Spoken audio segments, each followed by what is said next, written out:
দেখো বন্ধুরা, এই প্লাস্টিকে দেখো কতগুলো ড্রাগন আমার বাপের বাড়ির গাছ থেকে, মানে বাপের বাড়ির গাছ ছিল, সেই গাছ থেকে মা পাঠিয়েছে।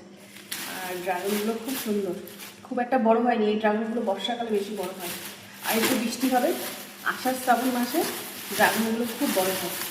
এই দেখো, দাঁড়াও, একটা মা এগুলো পাঠিয়েছে, একটা কাটি কেটে তারপরে দেখি।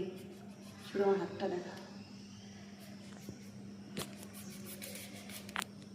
দেখো ড্রাগনের কালারটা শুধু একবার দেখো, কি সুন্দর কালার।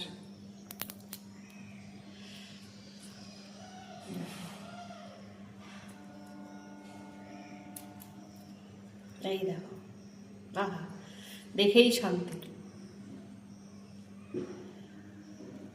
আমার ক্যামেরাম্যান হচ্ছে আমার ছোট মেয়ে, তো ওকে বললাম তুই আগে খেয়ে দেখ কেমন লাগে, তারপর আমি খেয়ে দেখি যে কেমন লাগে। কালারটা শুধু তোমরা এখন ড্রাগনের কালারটা দেখো,